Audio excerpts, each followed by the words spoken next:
So now that we've spoken about the importance of hisragshus, of feeling in Avodas Hashem, the Piasetzner Rebbe gives a mashal, a parable, to help us understand what we spoke about at the very, very end of the last video, the concept of a child who is wise and is able to look after himself, doesn't need, the father to be looking and being mashkiach and protecting him every single split second. And the child is good. He's functioning on his own.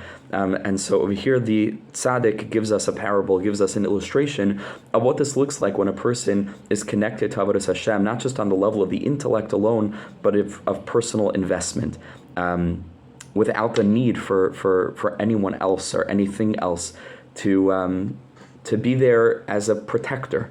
And he says, "V'yesh," over here, sha'avrech, he says that there's an individual kazeshu levada beveisai, alone in his house, and he's attacked by the Yetzer Hara. He has a terrible thought of doing something that's not aligned with his values, that's not aligned with kedusha.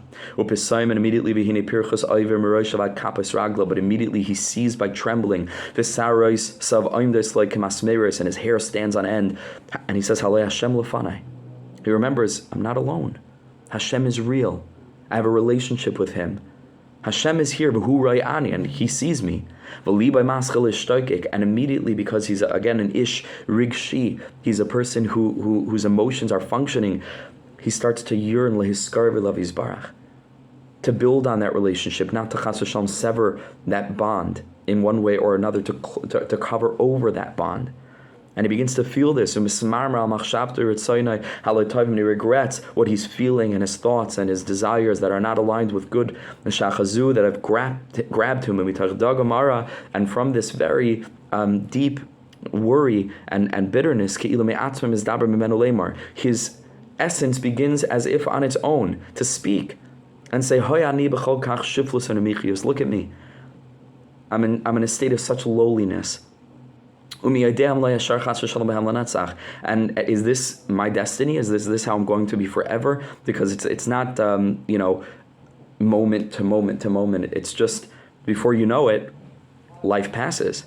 And that could be in this world and in the next world. So if not today, so when? If not this nisayon, then which nisayon? Right? That kind of thing. And he begins to pray, have mercy on me, and take me out of the filth and purify me.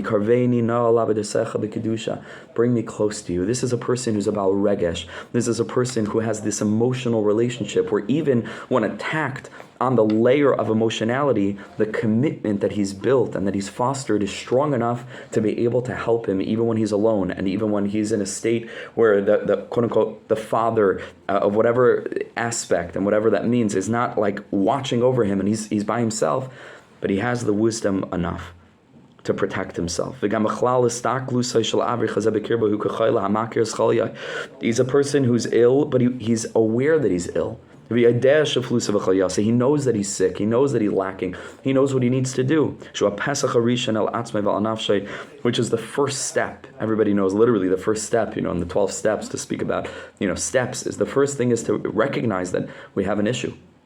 And being able to recognize that is step number one. Then you can seek healing. And so a person like this who's in tune, who's in touch, who's aware of who he is and what he really wants and what he doesn't want, such a person who feels that on an emotional level is able to combat an emotional attack, is able to push back against what's fundamentally an emotional experiential experience of wanting something, of being pulled and drawn or compelled towards something that he knows in his mind is not enough, but the mind is not what he wants to do, but the mind intellectually alone is not going to be strong enough to help protect him. But if he's a person who's gotten that level of emotionality, and that's aligned with Hashem, and that's aligned with holiness, and aligned with ideals, and a path in life and goals, so then he's able to push back against these other forces.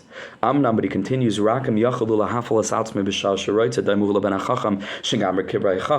but it's not enough just to sporadically be a person that's awake to the emotions and be a feeling person who has a feeling relationship with Hashem from time to time when it's arbitrary. We have to be able to awaken this feeling whenever we need to.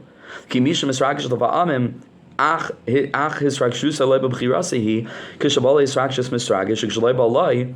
Right, when you have a person who sometimes he's feeling it and sometimes he's not, who it's karvachavit. Right, when he doesn't feel this, he's like a dried piece of wood.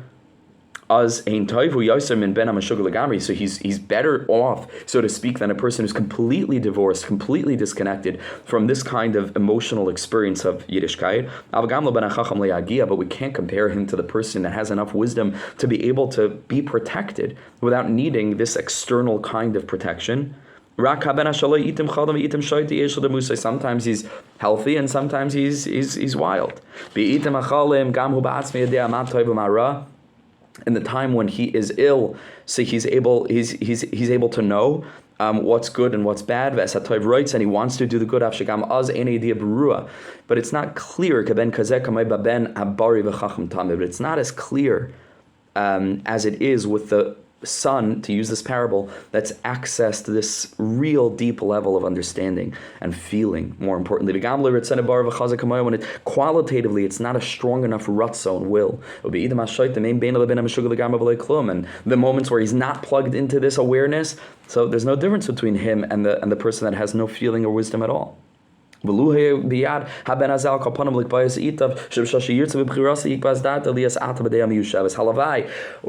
it be great if from time to time he's able to settle his mind? It wouldn't be so bad. And that's where most of us are, right? We're sort of in between.